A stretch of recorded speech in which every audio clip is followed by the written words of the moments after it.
ಈ ವರ್ಷಕ್ಕೂ ಸ್ವಲ್ಪ ಚೆನ್ನಾಗಿದ್ದೀವಿ. ಸೊ ಈಗ ಬಡ್ಜೆಟ್ ಸೆಷನ್ ನಡೀತಾ ಇದೆ, ಅದರಲ್ಲಿ ಕೂಡ ಎಲ್ಲರೂ ಸಾಕಷ್ಟು ಮಾತನಾಡ್ತಾರೆ. ಸರ್ಕಾರ ಮುಂಜಾಗ್ರತೆ ವಹಿಸ್ತೈತೆ. ನಮ್ಮ ಜಿಲ್ಲಾ ಆಡಳಿತ ಕೂಡ ಆಲ್ರೆಡಿ ಎಚ್ಚರಿಕೆಯಿಂದ ಇದ್ದೀವಿ.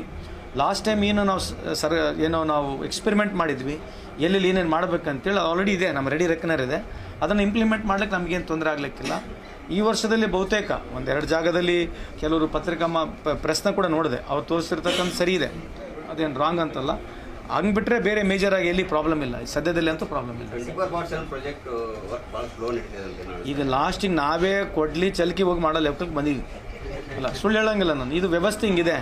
ಆ ಕಾಂಟ್ರಾಕ್ಟರ್ ನಾವು ತೆಗಿಯೋಕ್ಕೂ ಬರೋದಿಲ್ಲ, ಆ ಕಾಂಟ್ರಾಕ್ಟ್ರಿಗೆ ಹೊಡೆಯೋಕ್ಕೂ ಬರೋದಿಲ್ಲ. ಲಾಸ್ಟಿಗೆ ಏನಂದ್ರೆ ಒಂದು ಕ್ರಿಮಿನಲ್ ಕೇಸ್ ಆಗೋದ್ಬಿಟ್ರೆ ನಮ್ಮ ಹತ್ರ ಏನು ಉಳಿದೇ ಇಲ್ಲ. ಬಟ್ ಆದರೂ ನಾನು ಬಂದಾಗಲಿಂದ ನಾನೇ ಗ್ರೇಟ್ ಅಂತಲ್ಲ, but consistently we are bin focusing. ಕ್ರಮೇಣವಾಗಿ ಇಂಪ್ರೂವ್ಮೆಂಟ್ ಇದೆ. ಈಗೇನು ಇಂಪ್ರೂವ್ಮೆಂಟ್ ಇಲ್ಲ ಅಂತಲ್ಲ, ಭಾಳ ದೂರ ಇಲ್ಲ. ಈಗ ಸ್ವಲ್ಪ ಇನ್ನು ಕಾಲಾವಕಾಶ 6-8 ಮಂತ್ಸ್ನಲ್ಲಿ ಬಹುತೇಕ 80-90% ವರ್ಕ್ ಆಗ್ತಕ್ಕಂಥ ಸಾಧ್ಯತೆ. ಈಗ ಕಳಪೆ ಅಂತ ಹೇಳಿದ್ರೆ ಏನಾಗುತ್ತೆ ಗೊತ್ತೇನ್ರಿ, ಈಗ ಕಳಪೆ ಅಂತ ಯಾರು ಹೇಳಿದ್ರೆ ಗೊತ್ತಿಲ್ಲ. ಈಗ ನಮಗೆ ರೆಫರೆನ್ಸ್ ಅದು ಕೊಟ್ಟರೆ ಬಿದ್ದರೆ ಅದನ್ನು ಆಲ್ರೆಡಿ ಚೆಕ್ ಮಾಡಿ ಚೇಂಜ್ ಮಾಡ್ಬೇಕಂತ ಆಲ್ರೆಡಿ ಇದೆ. ಅದು ನೀವು ಮೊದಲೇ ಆಗಿತ್ತಿದ್ದು, ಯಾವುದೇ ಆಗಿರಲಿ ಮೊದಲೇ ಇವಾಗ ಅಂತಲ್ಲ, ಈ ರಿಪೋರ್ಟ್ ಬಂದಿದೆ, ಚೇಂಜ್ ಮಾಡ್ತೀವಿ ಅಂತ ಆಲ್ರೆಡಿ LNT ಅವ್ರು ಕೂಡ ಹೇಳಿದ್ದಾರೆ, ಮಾಡ್ತಾರೆ ಕೂಡ ಅವರು.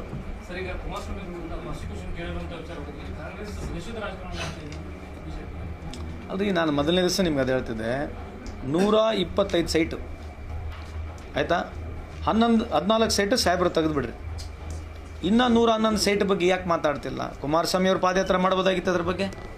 ಈ ಇನ್ನೊಂದ್ಸಲಿ ಕ್ಲಾರಿಫಿಕೇಷನ್ ಕೊಡ್ತೀನಿ, ಯಾಕಂದರೆ ಕ್ಲಾರಿಟಿ ಇರಲಿ. 14 ಸೈಟು ನಮ್ಮ ಸಾಹೇಬರು ನಮ್ಮ ಮಿಸಸ್ಗೇನು ಸಿಕ್ಕಿದೆ, ಅವರಿಗೆ ಕಾನ್ಸ್ಟಿಟ್ಯೂಷನಲ್ಲಿ ಲೀಗಲಿ ರೈಟ್ ಇದೆ ಅವರಿಗೆ. ಯಾಕಂದರೆ ಅವ್ರದ್ದು ಭೂಮಿ ಎನ್ಕ್ರೋಚ್ಮೆಂಟ್ ಮಾಡ್ಕೊಂಡಿತ್ತು, ಯಾವುದೋ ಮೂಡ, ಹಂಗಾಗಿ ಕೊಟ್ಟರು. ಇನ್ನೂ ಉಳ್ಕಿದ 111 ಸೈಟು, ಇನ್ನೂ ಉಳ್ಕಿದ 111 ಸೈಟ್ ಯಾರು ತೊಗೊಂಡ್ರು, ಯಾರಲ್ಲ, ಅದ್ರ ಬಗ್ಗೆ ಎಲ್ಲ ನಾವು ಮಾಧ್ಯಮದಲ್ಲಿ ಕೂಡ ಬರಬೇಕಲ್ಲ ಚರ್ಚೆ ಮಾಡಲಿಕ್ಕೆ. ಈಗ 14 ಸೈಟ್ ಬಗ್ಗೆ ಭಾಳಷ್ಟು ಚರ್ಚೆ ಆಗಿದೆ. CBI ಎನ್ಕ್ವೈರಿ ಆಗಬೇಕು, ಪ್ರಾಸಿಕ್ಯೂಷನ್ ಆಯಿತು, ಅದ್ರ ಬಗ್ಗೆ ಸಮರ್ಪಕವಾಗಿ ತಮಗೆ ಮಾಹಿತಿ ಇದೆ. ಈ 111 ಸೈಟ್ ಬಗ್ಗೆ ಏನು ಮಾಹಿತಿ ಹಾಕಿಲ್ಲ? ಈ 111 ಸೈಟ್ ಬಗ್ಗೆ ಯಾಕೆ ಚರ್ಚೆ ಆಗಬಾರ್ದು ಅನ್ನೋದು ನನ್ನ ವಾದ.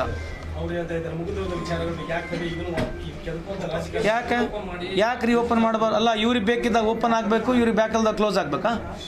ಹಾಂ, ತೆಗ್ದಿದ್ದು ಇವ್ರು ತಾನೇ. ಅದನ್ನು ಮುಗಿದೋಗಿದ್ದು ಅಧ್ಯಾಯ ಇತ್ತು. ತೆಗೆದು 14 ತೆಗೆದು ಪಾದಯಾತ್ರೆ ಮಾಡಿ ಎಲ್ಲರಿಗೆ ಕರೆಸಿ ಭಾಷಣ ಮಾಡಿ ಸಾವಿರಾರು ಜನ ಕರ್ಕೊಂಡು ಪಾದಯಾತ್ರೆ ಮಾಡಿದ್ರಿ. ಈಗ ನಾವು ಇದು ಮಾಡಿದ್ರೆ ನಿಮಗೆ ಯಾಕೆ ತೊಂದರೆ ಆಗುತ್ತೆ? But why didn't you it raise issue at that time? Prosecution ಆಗಿದ್ರೆ ಕೇವಲ 14 ಸೈಟಿಗೆ ಯಾಕೆ ಹಾಕಬೇಕಿತ್ತು? ಸಂಪೂರ್ಣ 125 ಸೈಟಿಗೆ ಪ್ರಾಸಿಕ್ಯೂಷನ್ ಆಗಬೇಕಂತ ನನ್ನ ವಾದ. ಮೊದಲಿಂದ ಅದೇ, ಇವತ್ತು ಅದೇ ನಮ್ಮ ಸ್ಟ್ಯಾಂಡ್. ಥ್ಯಾಂಕ್ ಯು, ನಮಸ್ಕಾರ. Thank you so much. ಈಗ ಕಳಪೆ ಅಂತ ಹೇಳಿದ್ರೆ ಏನಾಗುತ್ತೆ ಗೊತ್ತೇನ್ರಿ,